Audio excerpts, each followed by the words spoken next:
Hi, everyone. I'm Linsey Davis. Welcome to All Access. Never shying away from debate, Stephen A. Smith has built a career on bold opinions that ignite conversation, sometimes controversial, often difficult to ignore. Just days after our conversation, he faced criticism for his response to an ICE agent who fatally shot a Minneapolis woman. During our conversation, he told us he's an easy target for critics because he's on TV 300 days a year. We spent one of those days with him on January 5th. Here's our all-access interview with Stephen A. Smith.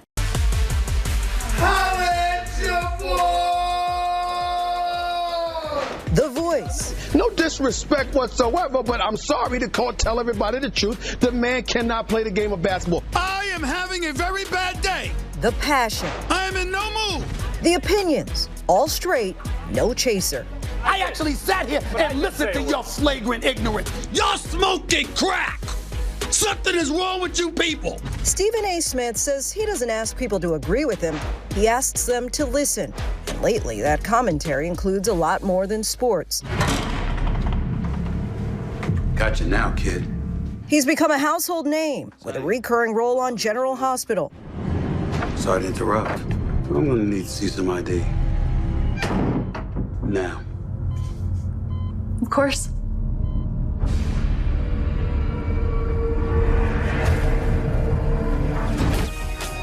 At times, a lightning rod for controversy, weighing in on social issues, business, even politics. What role do you feel the hostile rhetoric between both sides of the aisle has played in this kind of acrimony that I believe has now sifted into the streets of America? Sitting down with politicians on both sides of the aisle in his new podcast.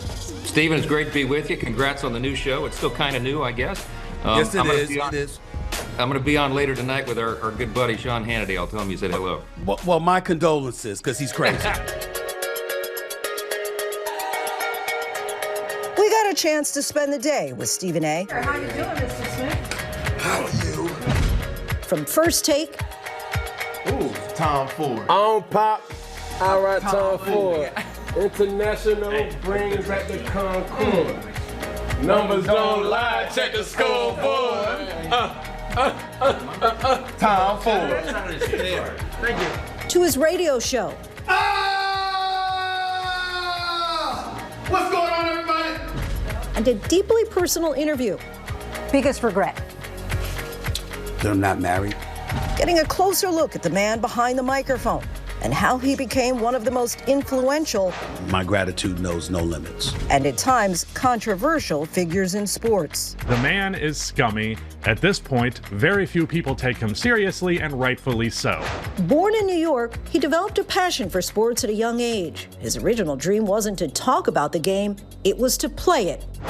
He attended Winston-Salem State University on a basketball scholarship until his playing career ended after a severe knee injury. Instead of walking away from basketball entirely, Smith transitioned from athlete to journalist, covering the Philadelphia 76ers in the 90s and developing a close relationship with Allen Iverson. In 2003, he joined ESPN and became known for his trademark debate style on First Take. Now, more than 2 decades later, he's still dishing his hot takes and espousing his unabashed love for his hometown New York Knicks. Y'all wasn't even born. Y'all weren't even born the last time the New York Knicks won a title. Our special All Access with Stephen A. Smith begins right now. Thank you so much for sitting down with us, having a little conversation here. The late, great John Thompson, former Georgetown University basketball coach, once said, if you want to know how Stephen feels, just ask him. So I want to ask, how do you feel about the current state of affairs in this country? I think we're in a bad place. I think that we need to be a lot better. I think we need to be a lot more humane and decent with one another. I think the polarization that exists is something to be very, very alarmed about, because it's almost like people are looking for the vitriol to set them off, almost as if it's an excuse to engage in volatile activity. And I don't think the people in Washington are doing nearly as much as they can about it. As a matter of fact, I think far more often than not, they're instigating it. And so one of the reasons that I've taking it upon myself to get involved is because, like, it's enough. You know, somebody out there has to speak up for the common folk that might not be an aficionado on policy and, you know, politics along those lines, but in the same breath, exercising common sense and understand that you can agree, as Barack Obama once said, without being so disagreeable. And I think that that's something that we all need to make a concerted effort to do, because we're not doing that. Part of the appeal of First Take is that you have people who are of different minds about the same issue. That home crowd is rigged. That 12th man is rigged. When you throw 6 interceptions You yell at each other, scream at each other, but at the end of the day, you're still friends and get back to work again the next day. Do you think that politicians could learn a little bit about how to actually have disagreements and still get work done? They can learn a lot. They can learn a lot from that. They're not people that we just get along with one another. We got a lot of love for each other. We fight for one another. We support one another. A lot of times, more often than not, you don't hear us speaking negatively about one another. We might go at each other for a particular debate. The same thing is applicable in the world of politics if they allow it to happen. Just because you're a Democrat doesn't mean that the Republicans are not making any sense. Just because you're a Republican doesn't mean that the Democrats are not making any sense. You can have a vision or a perspective that is diametrically opposed to what the other side is spewing with their verbiage, but the points that they're making along the way might be something that lights something up inside of you that says, wait a minute, I didn't think about it that way. Maybe I should. Maybe we can, you know, combine our minds together, come together and do what we can to put forth policies that's in the best interest of the American people. The problem is they're still trying to keep their jobs rather than do their jobs. Listen, I've only voted for one Republican my entire life. That was Governor Chris Christie in New Jersey, because I thought Corzine was a crook. That's how I felt about him. But other than that, I've always voted Democrat. I don't relate to this Democratic Party. I don't know who these people are. When you talk about woke culture, cancer culture, and all of this other stuff, I'm like, what is that?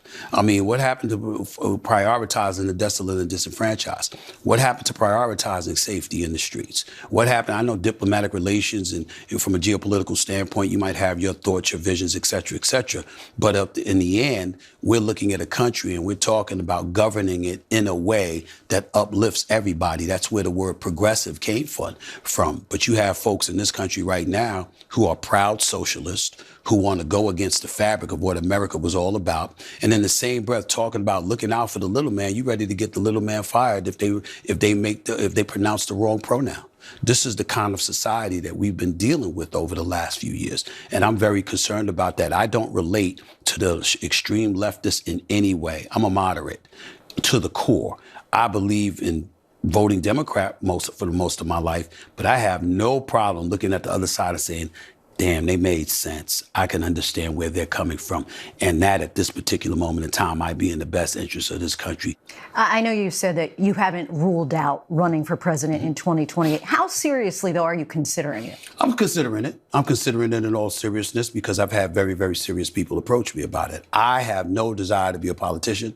I work for ESPN. I work for ABC. I work for Walt Disney. I'm doing quite well. Life is good, you know, and I love my job. I have great bosses.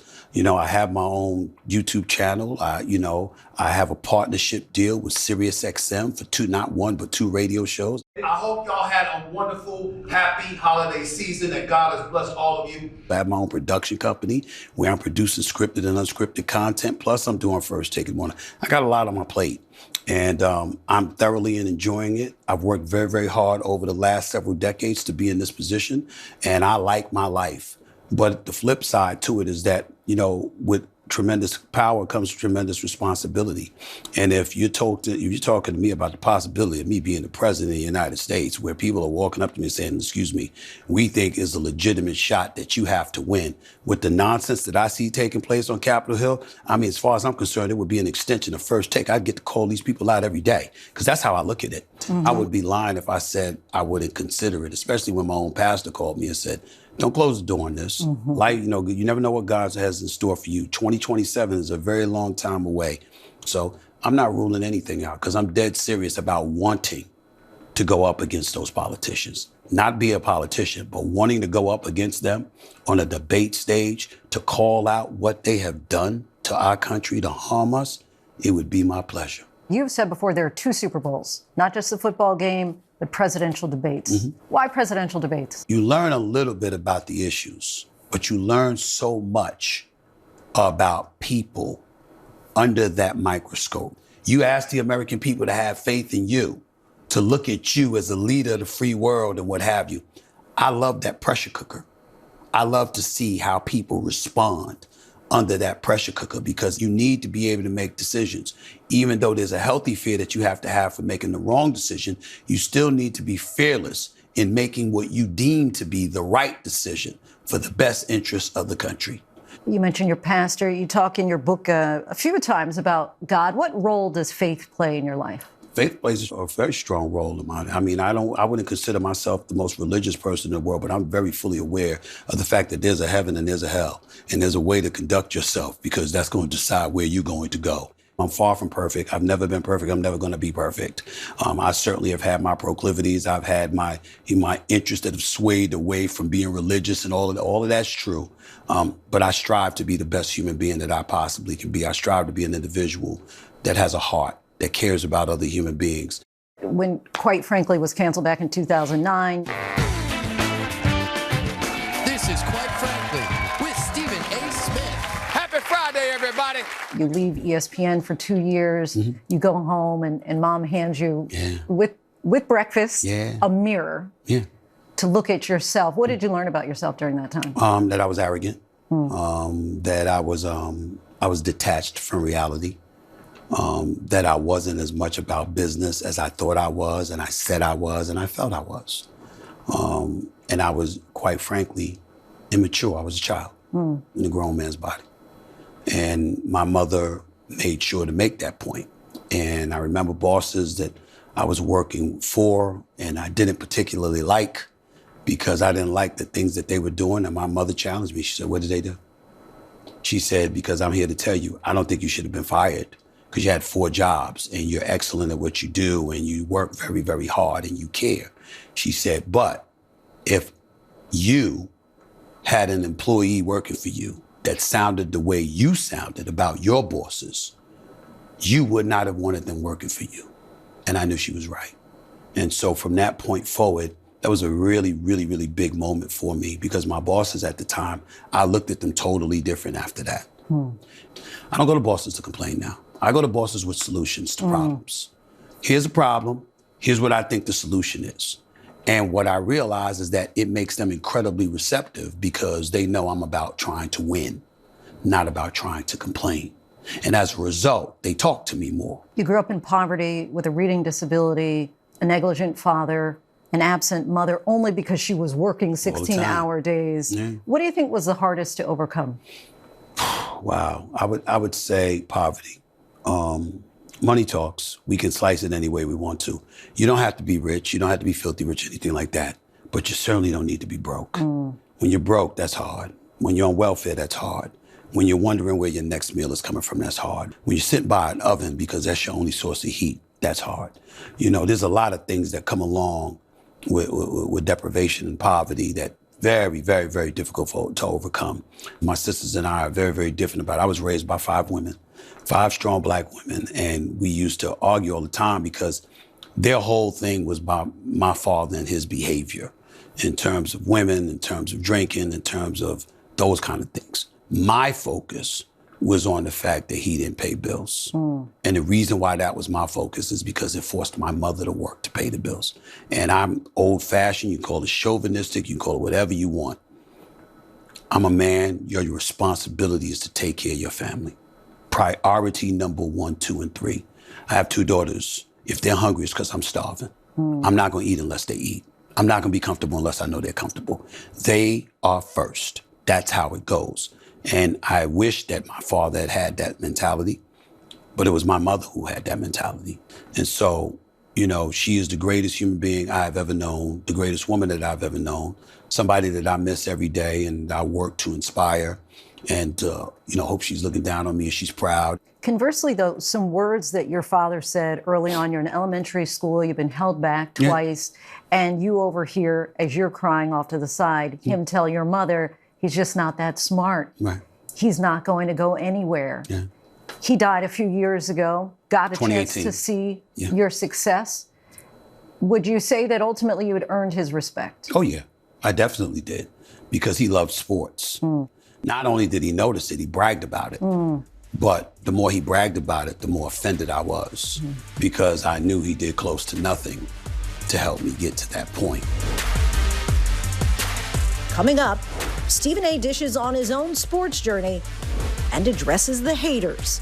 Why is it that many black women have had this criticism on Stephen A.? I'm somebody that's an easy target, because I don't run, I don't hide.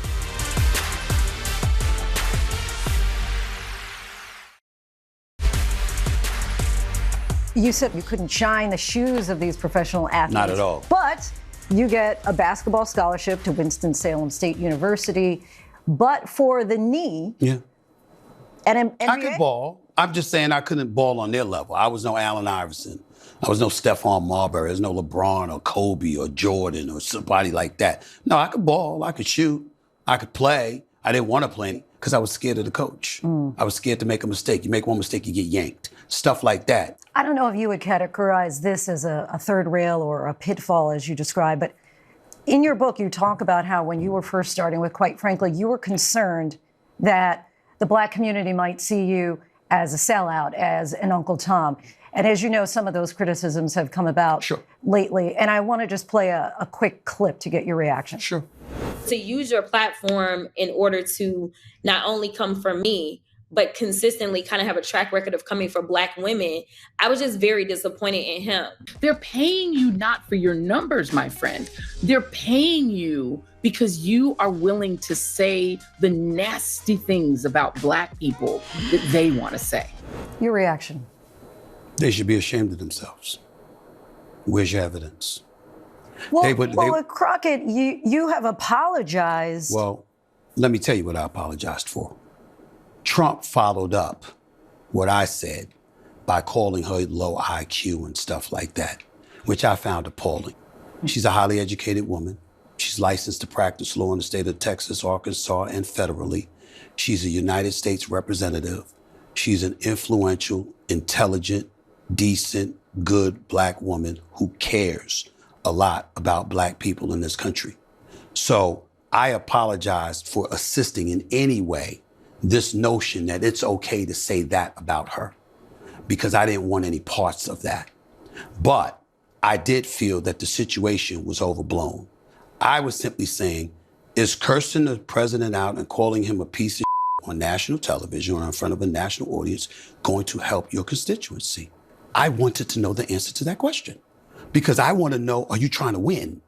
Because I'm thinking about you being a representative and ultimately pursuing a Senate seat. This is before she announced she was running for the Senate, because I was envisioning her running for the Senate. And I'm saying, in the state of Texas, a red state, is that going to work for you? Are you going to be able to pull that off? I genuinely was asking a question. I genuinely wanted to know the answer. I will remind you, I was raised by 5 black women. I've never been called disrespectful because I asked a question. I wasn't called disrespectful because I challenged a perspective that they may have had. Question asked, question answered. Jasmine Crockett has been invited on my show months before I made that statement. You know, it's not just Joy Reid and... Well, let me say something about Joy Reid. Let's get this out of the way. I don't know this woman. I've met her one time. I shook her hand once. I've never spoken to her in my life. And she's responding that way because when she got fired by MSNBC, her show got canceled, I spoke on it. And what I said was, she is a talent, highly intelligent woman. I respect her. The issue, however, is that if your numbers drop 47% and you are black, in this culture that we're living in, did you really expect something else to happen? Of course they were going to do that to you. I'm looking at it and I'm saying, okay, I get what you're saying and you might be right. But the manner in which you're going about it, that ain't going to serve you well long term. But why is it that many black women have had this criticism on Stephen A? Who are the many? Because I think they're the few. The fact is, listen, Kerry Champion, a former employee at First Take, not just ESPN, she has spoken about her dealings with ESPN for years. Never once mentioned my name until the Jasmine Crockett thing came up, and she's been going for a decade. There's been plenty of times that she's reached out to me and asked for my advice or whatever help that she may have needed, and I've tried to help her. So out of the blue, here comes the whole Jasmine Crockett situation, folks pouncing. Joy Reid, you piggybacking off of something I said 10, 11 months ago. Well, I asked you to come on my show. We could have talked about this is before any of she said anything. You didn't come on the show. If you had an issue with what I had to say, you could have told me. I didn't know. A lot of times, Linsey, these folks that come up with this stuff, they come up with it on camera singing with one of their friends to create clickbait when it's convenient for them. They didn't do it to my face with facts, because you can't. And as it pertains to Representative Jasmine Crockett, let me say this. You want to be a senator? You want to go from representing 766,000 people to over 31 million people? It's going to be a hell of a lot tougher than the question I asked. I asked a question. I never uttered a single disrespectful, derogatory word towards that woman. It did not happen. I didn't say anything. It was Michelle Obama that comes out and compares me in First Take to the housewives of Atlanta or whatever. So I use this as an opportunity to say, okay, you're joking about that, or you got what you saying what you want to say. But let me tell you what I'm serious about. I don't like the fact that you alluded to misogyny when it came to supposed unwillingness on the part of black men to vote for Kamala Harris. How come we just couldn't believe that she was an ideal candidate? I voted for her, but I wasn't happy about her being the selection as opposed to somebody else. Who was that somebody else, Linsey? Michelle Obama. I wanted Michelle Obama to win. I'm the one that's been crucified on the right because I keep saying Michelle Obama would have won the presidency. I'm the one that gets crucified for calling her the greatest first lady in history. I'm the one that continuously says she's not only admired, she's revered. All of these people that come up with this stuff, anybody can come up with lies. And then we have to remember the world that we're living in with a bunch of bots going on, where recent statistics have shown more than 51% of the stuff that's put out there ain't even by real people. It's by bots creating headlines to make somebody look bad. Well, guess what? I'm somebody that's an easy target because I don't run, I don't hide, and very few people are on the air as much as me. I am on the air at least 300 days a year. I am on the air at least 470 hours live a year. I'm an easy target to touch. It's just hard when I hit back. When we see you on the shows, the podcasts, how much is you, Stephen A. Smith, and how much is performative? In terms of the podcast or the show or First Take? Is there a difference? Yes, there's a difference. Okay, tell us how it's different. I own my podcast. I own my YouTube channel. So that's you. So my point is, it's all me, but there's extra layers of me because I don't have to restrict myself. Lightning round, real quick. Biggest regret? Biggest regret? Wow. That I'm not married. Will you ever get married? Yes, but I'm not married. My biggest regret is that I had not one but two daughters out of wedlock. It is the only thing that my mother has ever expressed shame about. She was incredibly, incredibly disappointed in me for that happening. And she made me promise that the one thing that I would be is a great father. She said, you want to make it up to me, you be the best father that you can possibly be, and you make sure you're not like your father was. She said, it is not a hope, it is an expectation. Whether I'm here or dead and gone, do not disappoint me. And I made that promise to her, and I've worked very, very hard to live up to it. Dream guest? Barack Obama and Donald Trump. A goal that you would still like to accomplish that hasn't happened yet? I'd like to be the equivalent of Ed Bradley on 60 Minutes. Or Bryant Gumbel for Real Sports. When are the New York Knicks going to win a national championship? Well, the NBA championship, I would say to you, I don't know. It doesn't look good. I tell you that I believe the Knicks are going to the finals. Mr. Smith, thank you so much for your time. Thank you so much for having me.